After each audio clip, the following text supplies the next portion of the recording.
This is Izzy Dakota Jones for the Art of Doing podcast, and we are going to do an interview down south in Seattle, Washington area, for a band called an instrumental duo called Roland and Taylor. And Roland and Taylor is a very interesting group out of the Seattle base area, and we're going to be talking to them about the Seattle scene down in Seattle right now and their music and how they are going about playing a very interesting style of music. It's kind of innovating and kind of new in a sense that there's not a lot of instrumental bands out there these days. So we're going to interview them. It should be very interesting, and they'll talk to us about the gigs going on and the shows going on down in Seattle area, and we'll be talking to them. And they have done a show recently with us. We tried to get them before. Yeah, you know, schedules are tough sometimes, getting people all on the same schedule. But they did a show with us on April 27th at the Princeton Pub in Vancouver. We tried to get them before that to plug them, but we're going to interview them after the show and talk to them about all their stuff. And they still will be able to. You'll still be able to hear them and talk to them and hear all what they're all about. All right? So that is Roland Taylor from Washington State, Seattle area. Stick around and we'll be talking to them real quick. Well, welcome to the podcast, The Art of Doing. How you guys doing? Not bad. It's a Friday. It's a Friday. It's a weekend. So first question I'm going to ask you guys, I'm going to shoot right at it. How long have you guys individually been playing, and how long together you have been playing? Well, I could answer that. Yeah. I'd say we've been playing since we were 9 years old. So I hate to say how old we are. No, yeah, you don't have to go there. Yeah, it's a long time.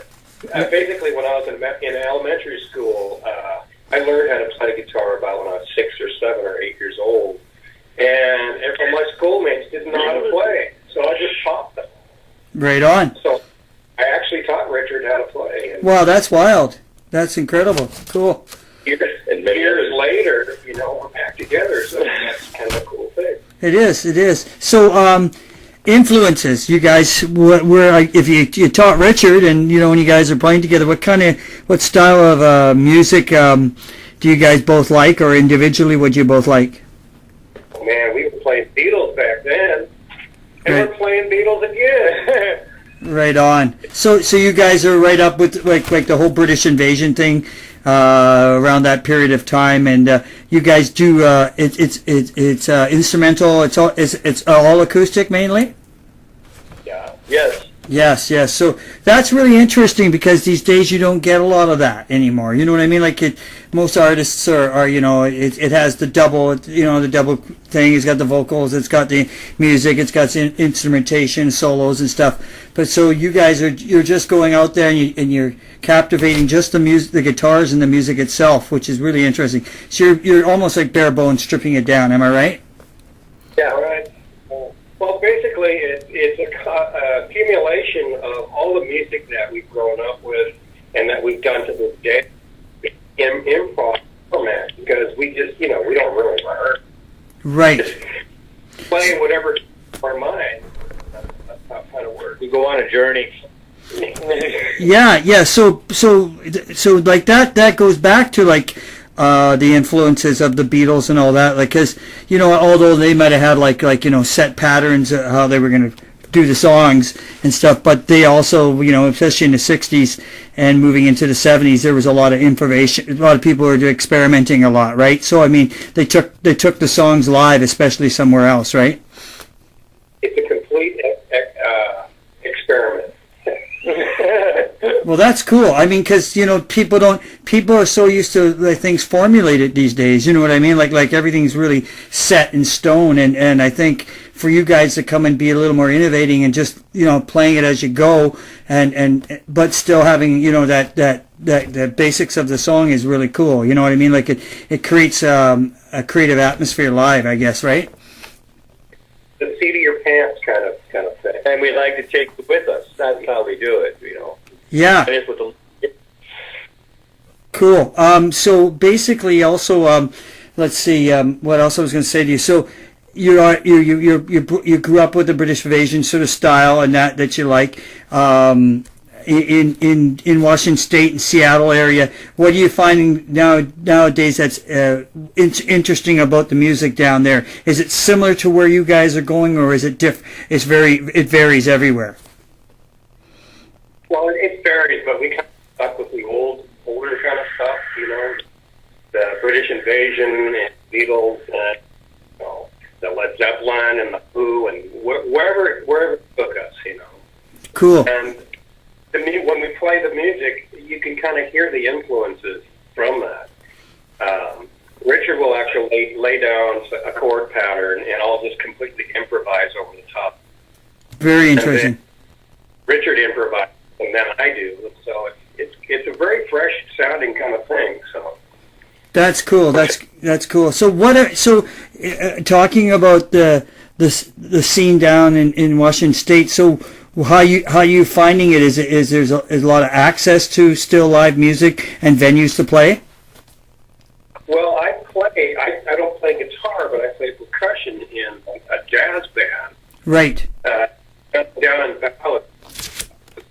Still got a little music scene there. There's far and few places to play, but it seems like there's still a little bit that's still alive, and it just seems to be us guys that have been in forever are the ones that are keeping it going, Yeah. So and how do you find the audiences? Are they responsive to like especially to where you guys are doing? Like are they getting? You find that they're getting off on it? That they're it's bringing them back to something when they were younger, or some people it's a brand new experience. I think it's a brand new experience. It's kind of a brand new experience for people, and they're kind of engaged. I mean, you're at a bar. They're either watching some kind of sports program or something. Yeah. That seems to be the nature of things. So, are you guys recording? Or are you going to record at all? Each time that we come up with something new, I go to my little studio here at my house. Right. And you have some recordings, but I haven't mixed them down. And it's kind of like, to record improv music is kind of a funny thing because it always comes out different anyway when you play it. So Yeah. So it's kind of magical, right? I mean, you guys, what you're doing is, I think it's really interesting because, you don't, I find a lot of artists, that improvise, whether it's blues or jazz or older rock. I find that people are starting to lean towards that more. You know what I mean? Like there's a more openness towards hearing that experience where people are being a little more free or in I guess the arrangements. Yeah. It just seems like there's a freshness about it. Mm-hmm. It's people haven't heard it before, but there's some kind of excitement when we're playing it because we actually don't know what's going to come up next, so there's kind of an excitement with us playing. Yeah, that's cool. And so, when you look at it, when you think of it that way too, you guys are probably able to change it up so much that when you're playing a place and you might go back to the same place, a few months later, it's fresh again. It's not like the people are hearing recycled the same thing. You know what I mean? Yeah, that's the cool part. Yeah. It never comes out the same twice. Yeah. Right on. So in your playing and stuff, how long as you guys have been playing together? How long is this you've been doing Roland Taylor? How long has that been going on for? I'd say about 4 years. 4 years. Wow. Cool. We just took it from the beginning, and then we started recording it, and all of a sudden, a couple of years go by. Yeah. And then I don't know, Richard. Yeah, well, we had a couple of invites to play a couple of places, and got a good response. So we decided to continue on doing that. Yeah. Because and lucky enough, a lot of these places like that will have kind of like the same acoustic feel. If it's an acoustic thing, of mixes in and fits right in. Right. But he's got their different genre, which kind of changes it up. That's cool. That is cool. It's cool that it's interesting like that, because I've noticed in my playing wherever if people are talking about going back to the 60s and 70s, especially. A lot of people are sort of getting back to where it's not always the same kind of style of music. All bands are not the same, you know what I mean? Like everything is different. Like there's a different act every you might have 4 acts and they're not all relating to being the same, you know what I mean? Like before, after a while, I mean in 80s and stuff, I mean I don't know if in 80s and early 90s you guys, it was everybody had to be on the same bill and they all had to sound the same, you know what I mean? Well, it was back then they experimented. They experimented with the music. They tried different things. I mean, recording companies or record labels were actually, they'd say, "Well, let's try it. Let's try it out and see what happens. Throw it out there." And yes. And that was kind of the vibe back then. But nowadays, it's just so formulated. Yeah, and I think that's changing. I think I noticed that, especially even young people in my band, like in one of my bands, are both. They're sort of like they're not. How can I put it? They don't want to be formulated, right? You know what I mean? Like you try to get some sort of structure with them, but after a while they're kind of like going, no, I don't want it that it doesn't sound right, feel right, or sound right to me if it's super structured. And they're kind of looking for that, that looseness, not so much in the music or, in the playing, but actually in the structure. So I think you guys are on to something, because I think it's going back that way. I think people are kind of tired of the formula. You know what I mean? I don't. Well, yeah, they're probably trying to put the mojo back into the music instead of making it so sterile. I personally think it's happened in recent years. Yes. Yeah, I think recently it's starting to. I think you're right, Richard, when you say about the mojo. I think you're right. I think I think people are realizing that, it's gotten kind of stale and it's time to loosen it up and be more freer. You know what I mean? When I go to some of the blues rooms up here in Vancouver, or bluesy or jazz sort of stuff, it's really loose. I mean, they don't play things exactly the same. You know what I mean? I caught a band last week at the Fairview, and the guy is really young, guitar player, but he plays Hendrix, a lot of Hendrix stuff. But the Hendrix stuff is really loose. You know what I mean? He doesn't play Hendrix to a T. You know what I mean? He kind of puts his own take on what Hendrix sounds like, and you can still hear the idea of the Hendrix thing, but you still hear his own take on it, and I think that's important. And I think you guys said you do like Zeppelin too. What kind of Zeppelin songs do you do? Well, we usually only do the Zeppelin songs when we have somebody to accompany us, like a singer or something. Yeah. And so we'll do Over the Hills and Far Away, which is an acoustic kind of song. Yeah, very cool. And the California song. Going to California. Oh, Going to California, my favorite. One of my favorites. You got to do that when you come up. Please do that one. Going to California? Yeah, I love that song, you guys. That's my favorite Zeppelin song. I'm glad you know the word. I'm going to have to nail them now. Thanks. I've never rehearsed. That's taking like improv out of it. Cool. That's very cool. I mean, a lot of Zeppelin is very, like especially the acoustic stuff is so cool, and then it's very, and Zeppelin never played the same thing twice live, anyways, right? Oh yeah, no, it's true. That's what we loved at the live music. It was never like very rarely did you hear it like the album. They let go. I know, and it's funny. Like I remember once I went to a show. I've seen Zeppelin quite a few times when I was a kid, and I saw Zeppelin once, and I went, and I never forget. I think it was between it was Zeppelin 4 and House of Holies, in between those two albums, and they had changed the arrangements in a couple of songs. Plus they detuned it. They brought it down for Robert Wright live, right? And the people in the crowd beside me were all complaining. They're going like, "This sounds nothing like the record." Right? Yeah. kind of just want to learn the solo stuff, and when he's not playing the solo exactly the way you heard it on the record.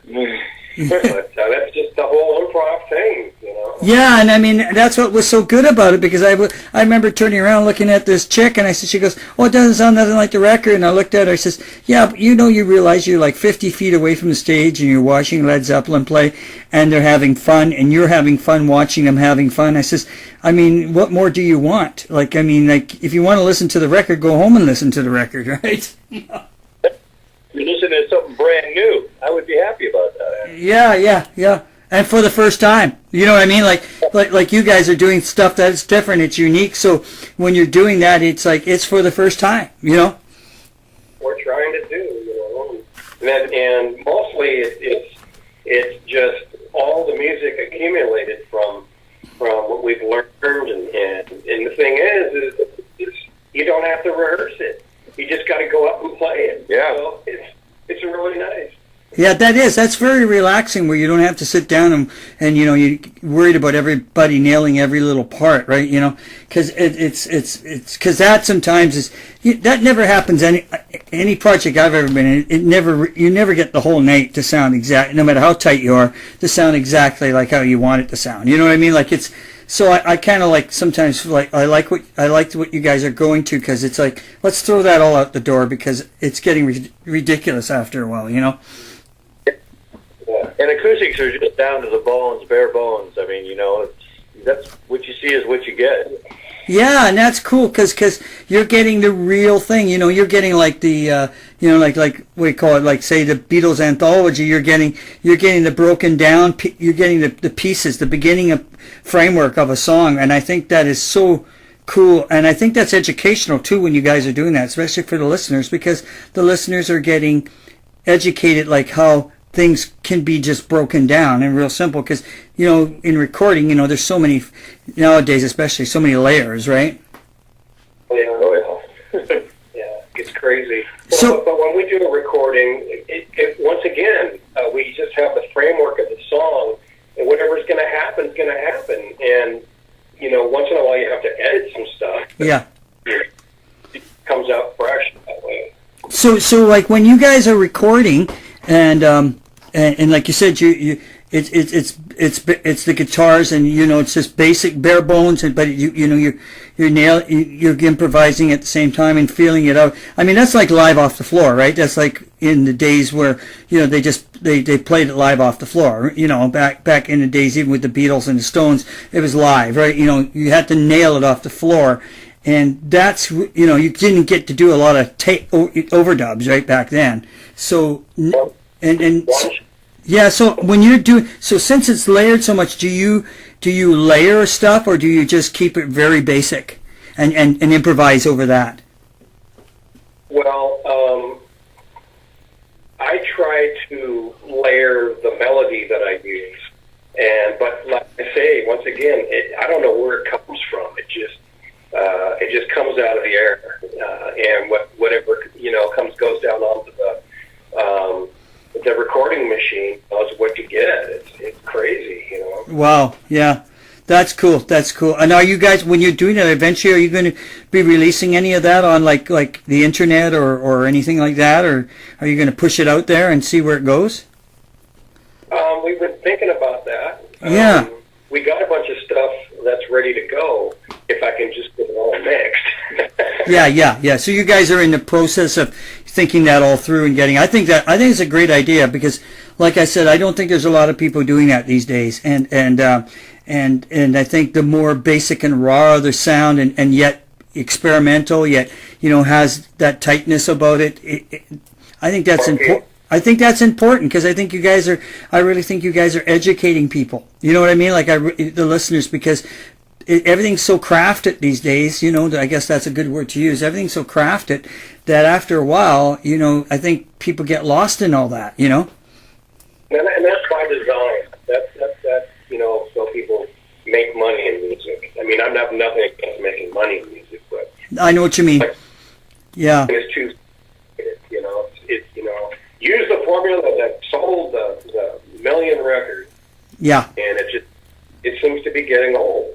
And I think it's old because I don't think you can really identify. I don't think people can really. I mean, I don't know about you guys as songwriters, but as myself, I'm kind of like, I don't.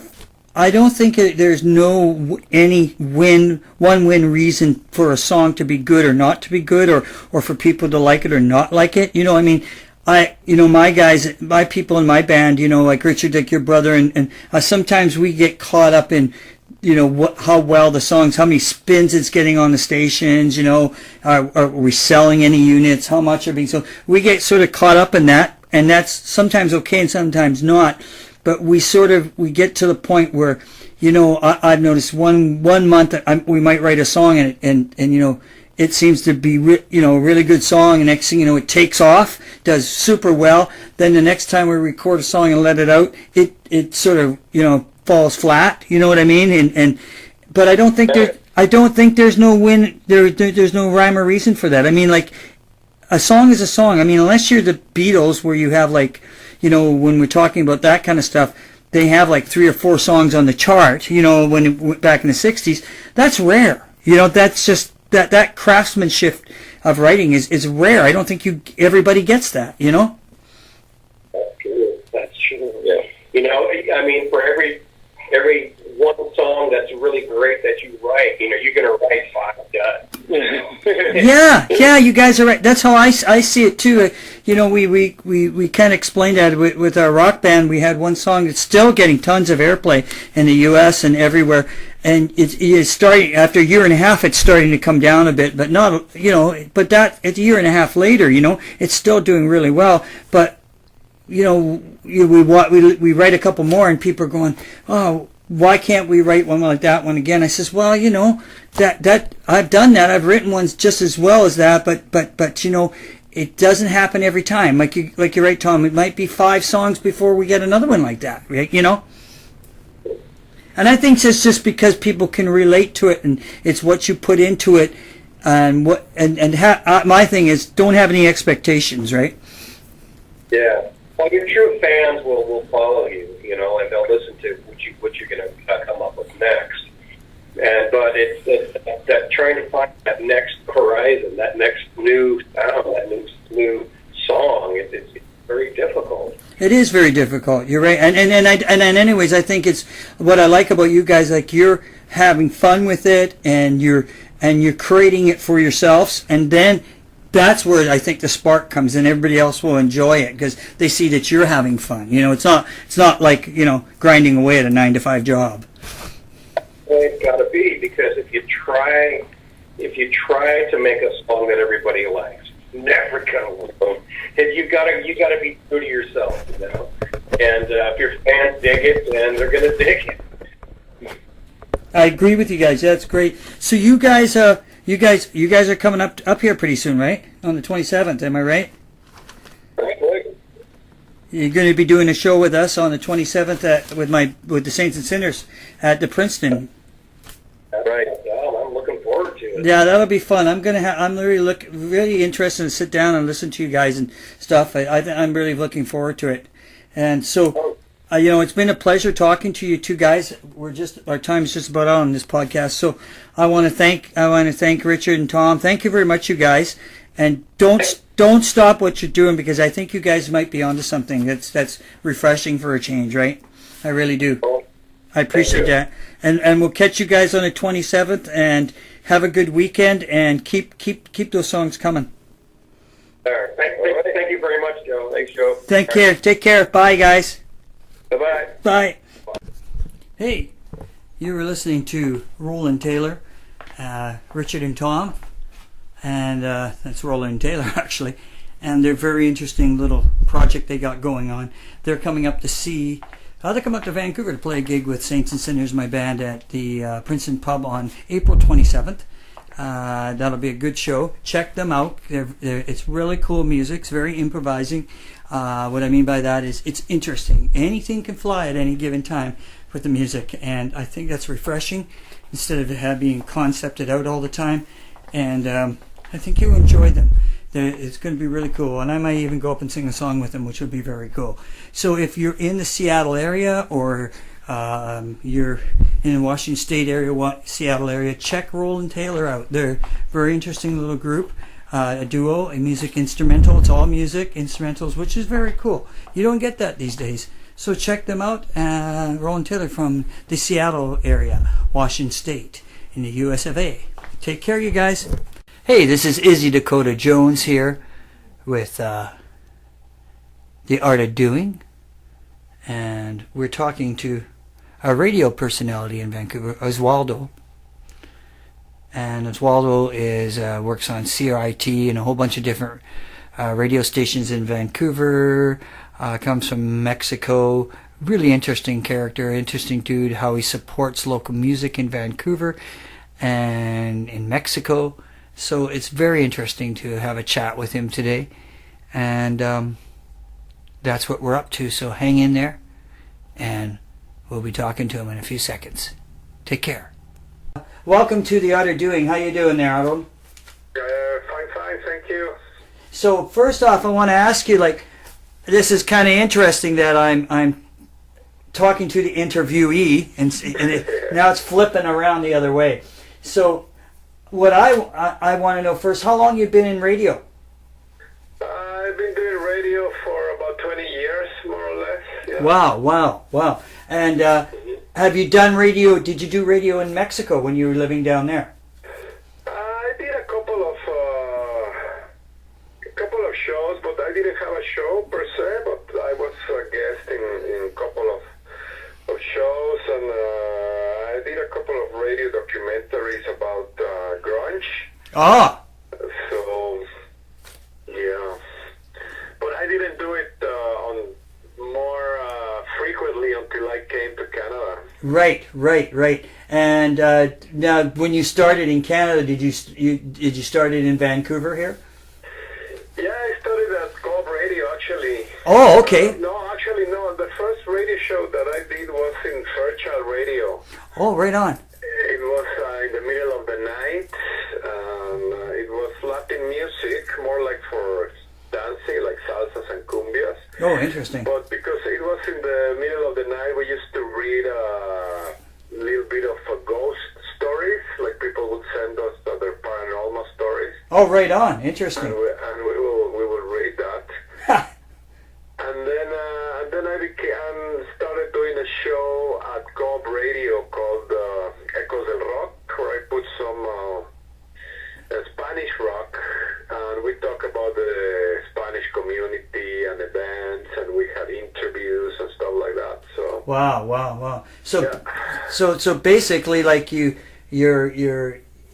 taking the ethnic side of the community and building it up and also at the same time letting the people know, like in Vancouver, where you can find those styles of music and that kind of that lifestyle, right? That as it's growing in Vancouver, right? Which is important, right? It's good for the city. It's good for the community. Yeah, I started doing a lot of Spanish, and I still do in Yuca Stereo, which is our show that is in Spanish there in SFU. But I also do the morning after show. I've been doing this show for 17 years, something like that. Wow, that's a long time, yeah. Yeah, the morning after show is more to showcase local bands. So we have people playing live here in the show. Yeah. We have a lot of premieres, a lot of interviews, and I think we've probably played more than 1,000 local bands during all these years. So. Wow, that's a lot. So in your interviewing of all these bands and stuff, can you name some of the highlights? I mean, you don't have to name the exact artists, but how exactly did where you felt that the interview was like really interesting or really cool? Like, you know what I mean? Like, well, we interview like many people from John Anderson from Jazz, for example. That oh, was wow. A very cool and interesting interview. I interview also Cocteau Twins and That Can Dance. Okay. Sonic Youth. Oh, Sonic Youth, yeah. Yeah, a lot of really cool bands that I used to listen when I was a teenager. Yeah. Like Spaceman 3, also we did an interview with Jason.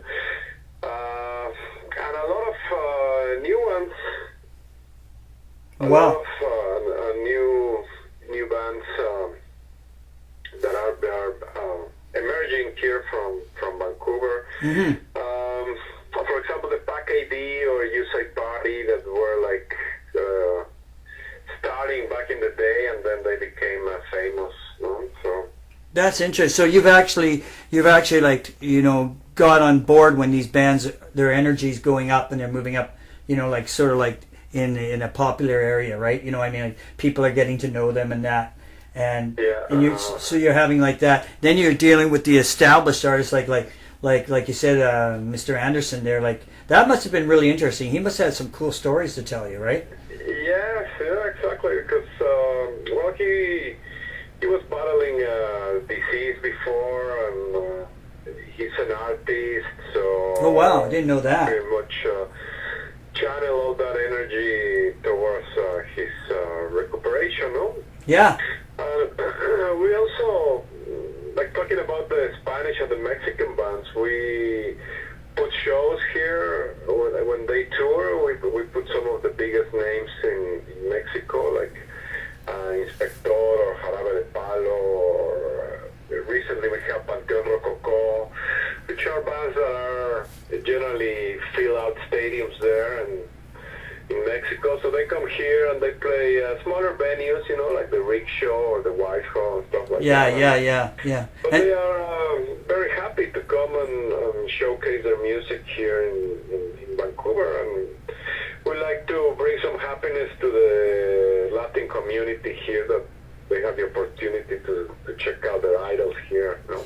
That is really cool because, and I mean, it must be, and that what it does for here when they're playing the smaller venues, it becomes more intimate too, right? It's a closer environment, right? Yeah, exactly. Yeah. Yeah, and it changes. It's a whole different feel and a whole different kind of thing. Instead of playing some stadium where you're connecting to a lot more people, but still on this level it's more intimate. And just that, do you find those bands start to grow here too when they come back and Yeah, some of them. Like we brought smaller bands, you know, like Casquivan and Mama Pulpa, and Yeah. they started getting like a following here, because especially the bands that come more than once here, Mhm. then they start getting followers, not only Spanish-speaking people, but also like local average Canadians, you know. Wow. So it's cool, yeah. Yeah. So now I was going to ask you also. What kind of? So I know you're influenced by the Spanish stuff, of course, but what kind of influences do you like? Like where do you and what do you? Because you do a lot of radio. Where do you see the music going? Well, I like a lot of. I like pretty much everything. The show started more like punk rock, Yes. and it's been evolving a little bit into more ska reggae music. But I like everything. I think the music it's going into a more a combination of genres, no? Like Yes. some people call it world music, but I think it's more like getting some elements from different styles of music, you know, a little bit of like I was playing this band Grimskunk that are coming to town, Mm-hmm.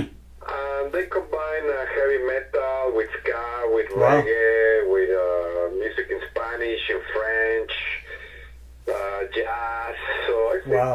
music is going that way, because right now you cannot get yourself enclosed in one particular type of music if you want to, I guess,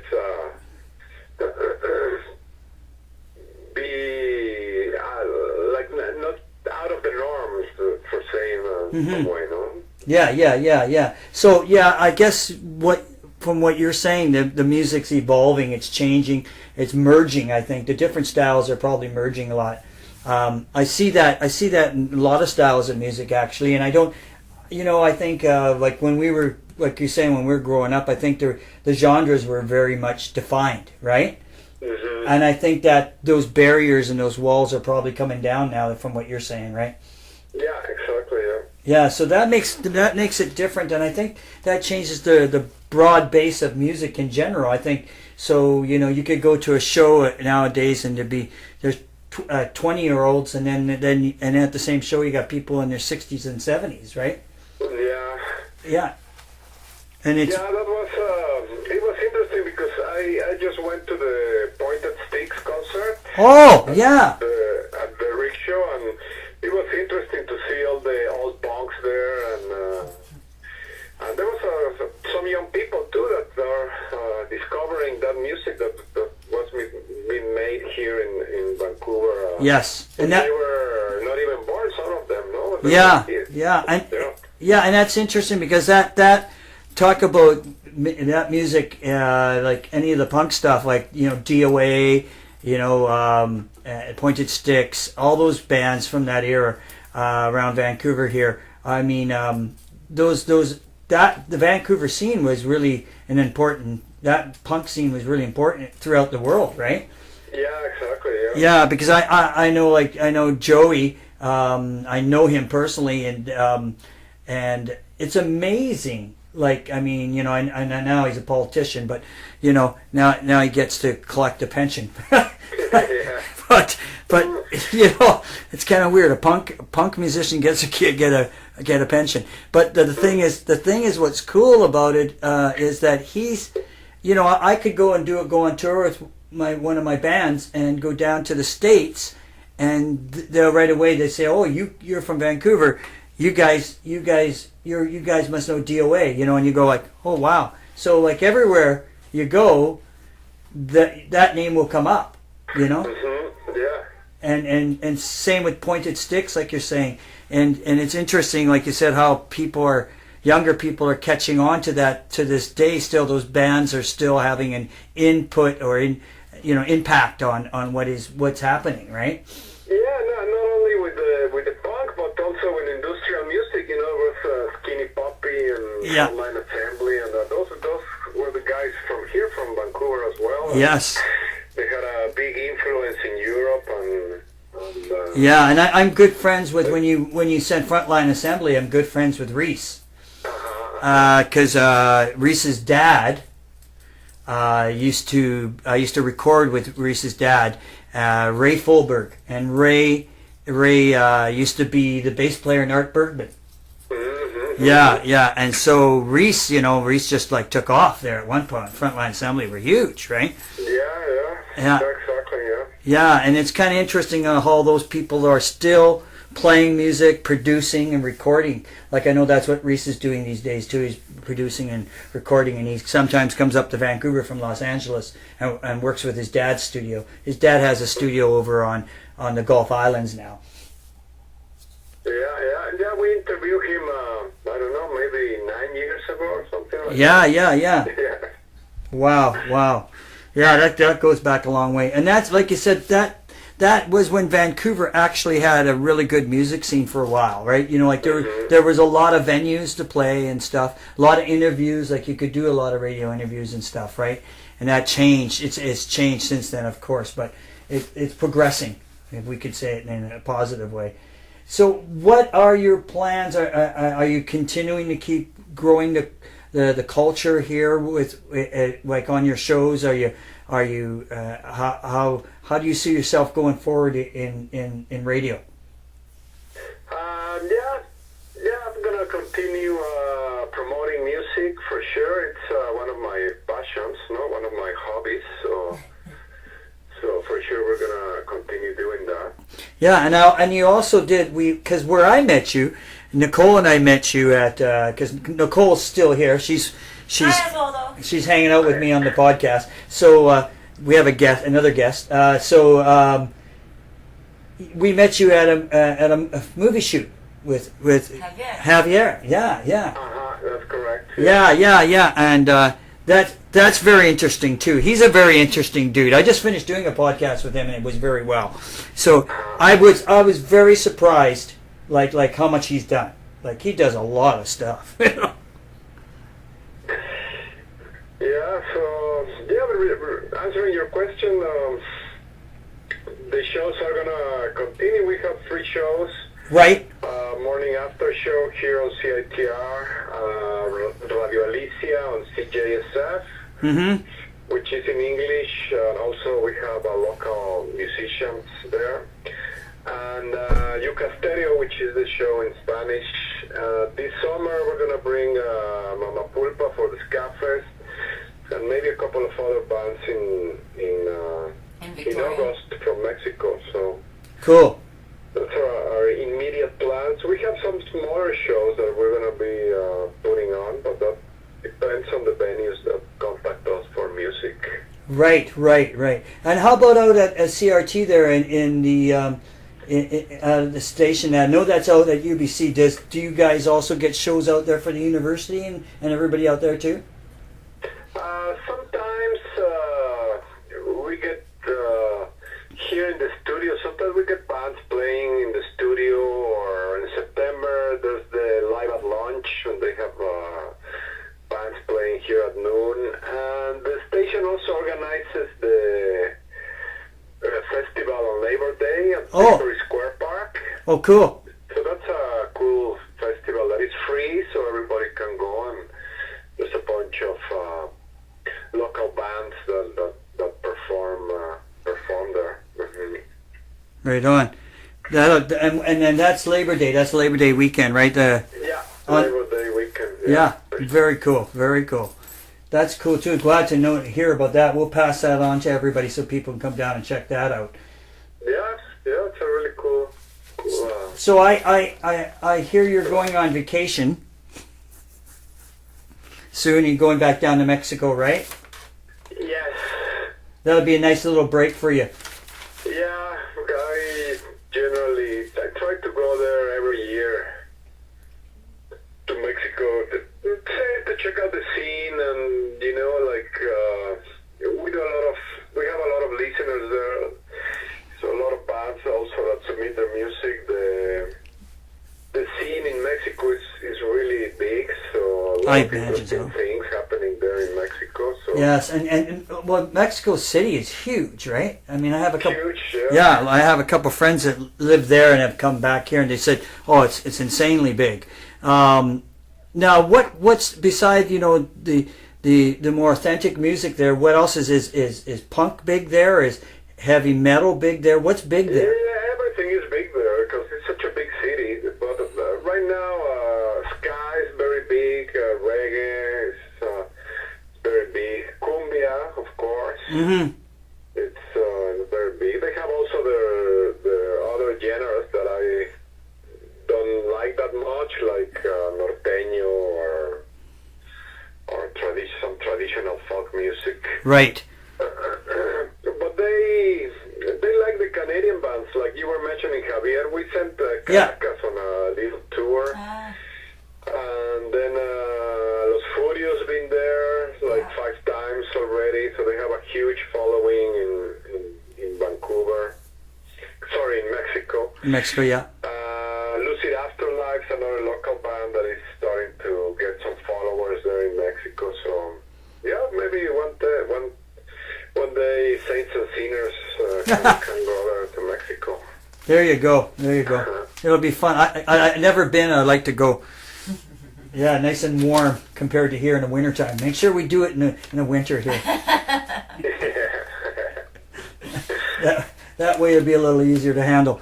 Well, I want to thank you for coming on our podcast, The Art of Doing, and it's really interesting to interview you, like talking to another radio guy who's been at it for a long time, who's doing a really good job. I hear a really good job from everybody, and I want you to keep it up, keep doing it, right? I mean, it's great to know that you're creating that environment on radio and communicating to the people here in Vancouver, all the different kinds of different styles of music, promoting live music, which is really good. I think that's great, and also educating people too. Yeah, no, thank you for the opportunity. What's the name of the podcast again? It's called The Art of Doing. the art of doing. Yeah, and it's so what we're doing is so we do everybody. We'll do anything from musicians. We do I'm doing an artist, a poet in a couple more weeks. We're doing talking about bands from the past. I'll be doing a friend of mine, Sexy Pierre, and he used to be in the Hard Rock Miners. And the Beauticians. He's living in London, England. So I'll be talking to him. We'll be talking to our record label in a couple months from Australia. And so we just don't do it in Vancouver. We do everybody, whoever we can all around the world. And it can go from, an artist to somebody just, who's just got an opinion on anything that they feel important to talk about, right? So it varies. It varies. So it's... Awesome. Yeah, well, thank you very much, Oswaldo. Thank you. Thank you for, like I said, the opportunity to tell people what we're doing. Yes. Good luck with everything. Yes, and we'll talk soon when you get back from holidays. Okay, for sure. Take care, bud. Okay. Adios. Adios, bye. Yeah, bye. So, that was our talk with Oswaldo, CRT, and all the different radio stations that he has, all the different kinds of styles of music and people that he's interviewed. It's very interesting and how he supports local music in Vancouver here and in Mexico, like I said earlier. Thank you for listening to The Art of Doing. Take care. Have a good day and good evening. Be safe. Talk to you.